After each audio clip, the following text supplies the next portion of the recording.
besties, welcome back to my channel. Thank you so much for clicking on today's video. I so appreciate you spending part of your day with me. I am wearing a pink crew neck because it is now the month of February, which means it is time to discuss the 8 books I read in January. So I have a feeling I'm going to yap a lot. So we're going to just hop right in, grab a drink, let's hydrate. I'm drinking water because my stomach hurts and I feel like caffeine would not help that situation. So the Bingling is here, obviously, and he's going to keep us company while we yap about books. I guess I could have had my statistics up, shouldn't I? I also feel like we are racing against the light because I don't get direct sunlight in my apartment anymore. So in the month of January, I read 8 books, 1,827 pages, and I listened to 62.07 audiobook hours.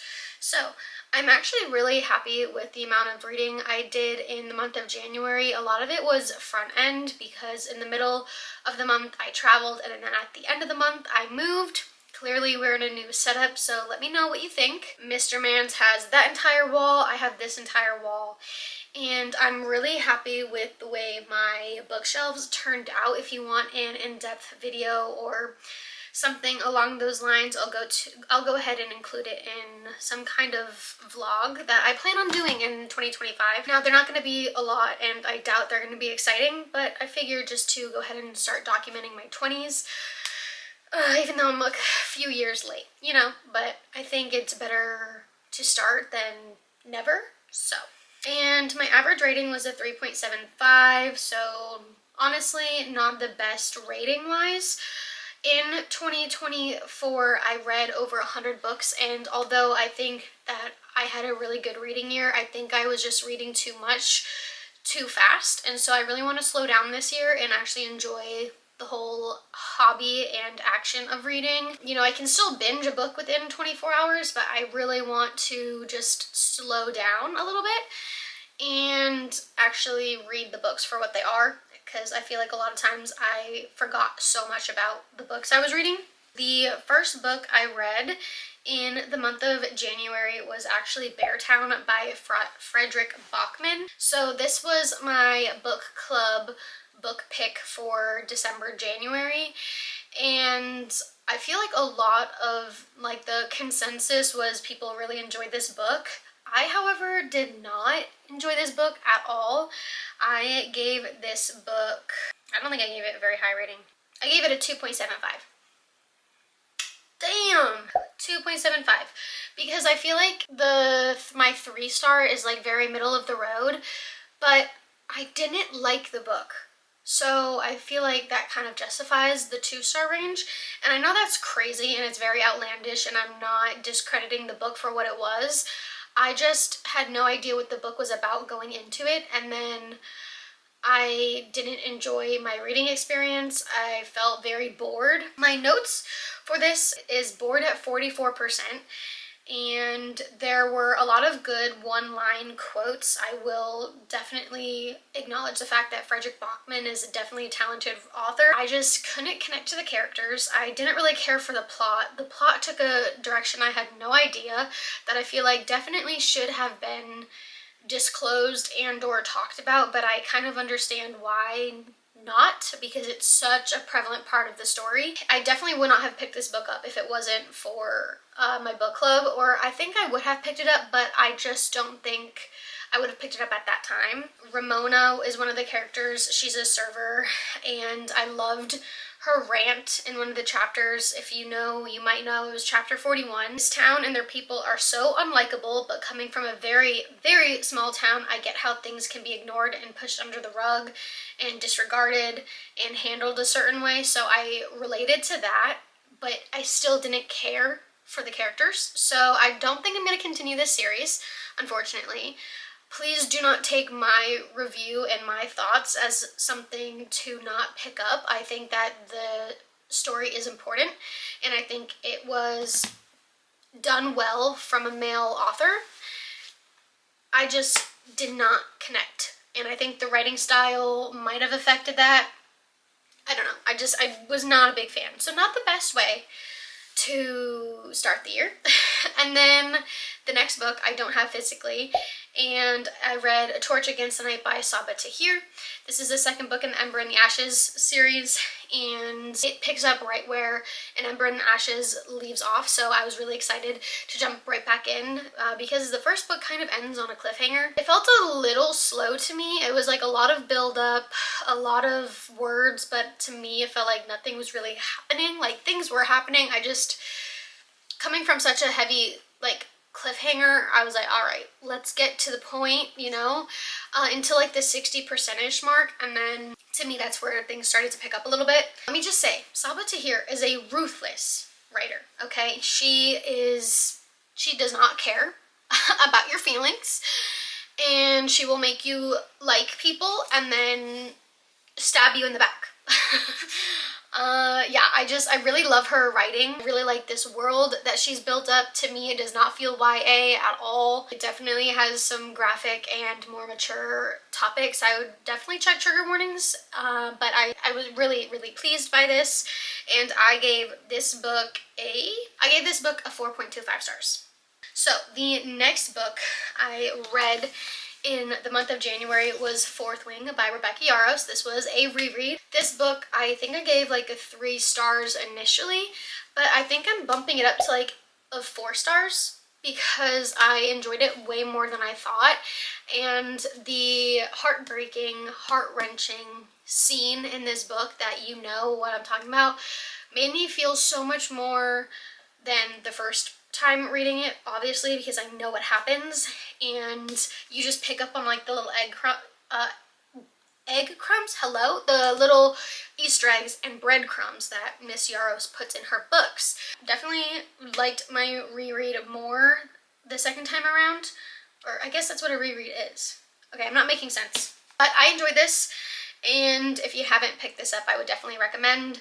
If you don't know what it is, hello. A dragon without its rider is a tragedy. A rider without its dragon is dead. So, there you go. This is the holiday edition. I love it very much. Oh, and Mr. Mans also read Fourth Wing, and I think he's pretty neutral. I think he's just reading it to connect to me and have something to relate to, and I just love that so much for him and me. And then The Match by Sarah Adams, I rated a 3 stars, and I read this via audiobook from Libby. We love her here. This book was cute. Evie is diagnosed with epilepsy, so definitely has representation in here. Charlie was a service dog, so you can see Charlie there, so cute. Jake is a single dad to Sam, who's 10 years old, who was just recently diagnosed with epilepsy and is inquiring about getting her own service dog. And Sam is the reason why they have like a meet cute.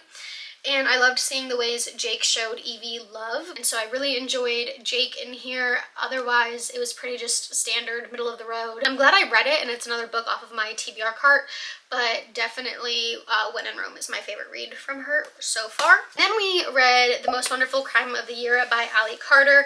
I gave this a 4 stars. I read this on my Kindle because it was a booktuber book club that I'm in, book pick, and I really enjoyed this. I liked the short chapters. I liked the dual point of view.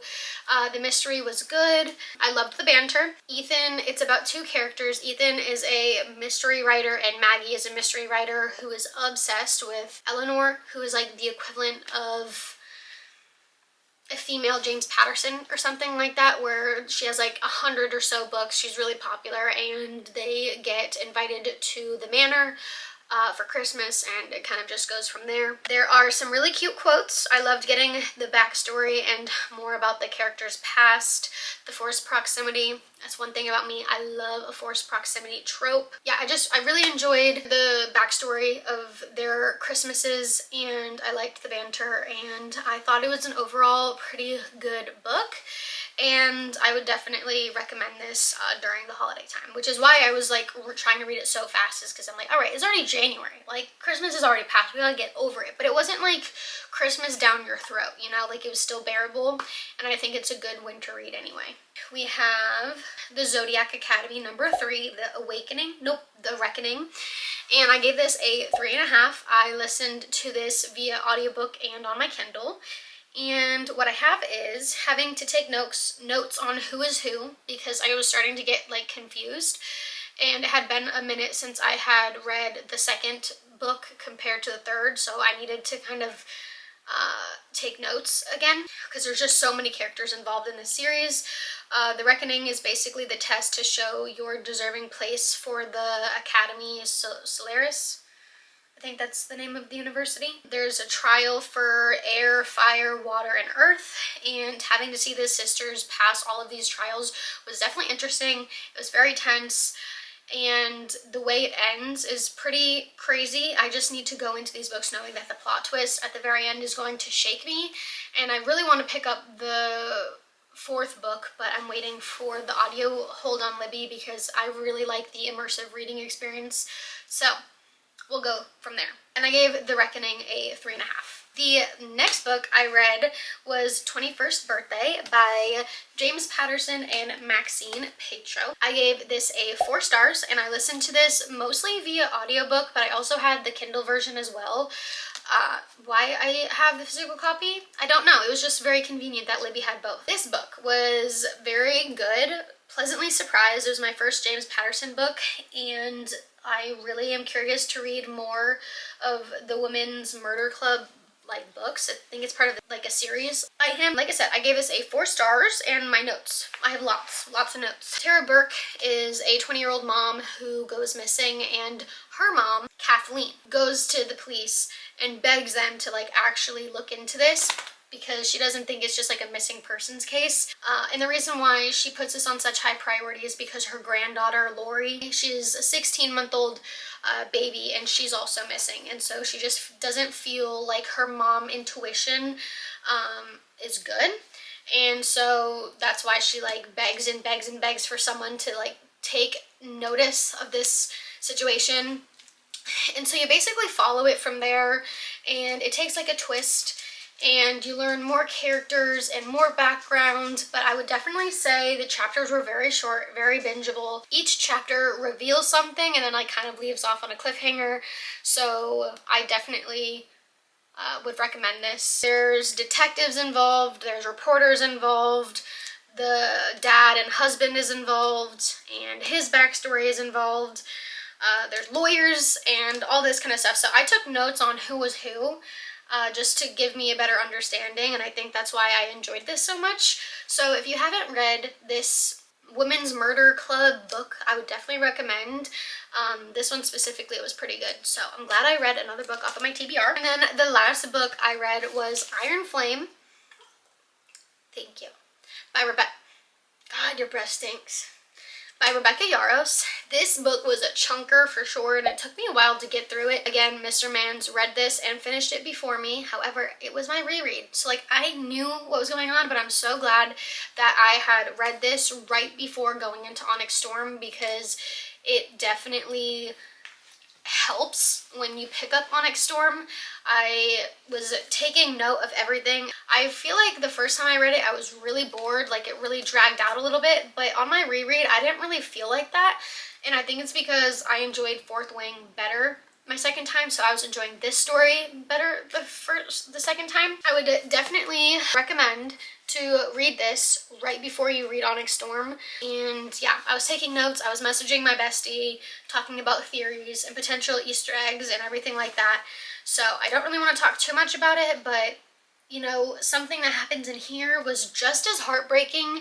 Like, I low-key teared up, and I did not tear up the first time I read it. I don't know. I feel like everyone knows about this, so I'm just not going to talk about it. It is a brick of a book. And if you're wondering, no, I have not finished Onyx Storm yet. Crazy, I know. My friend is already berating me in my text messages. It is going to be read probably within this week. So there is that. Those are the 8 books I read in the month of January. Go ahead and comment down below what your favorite read was in the month of January.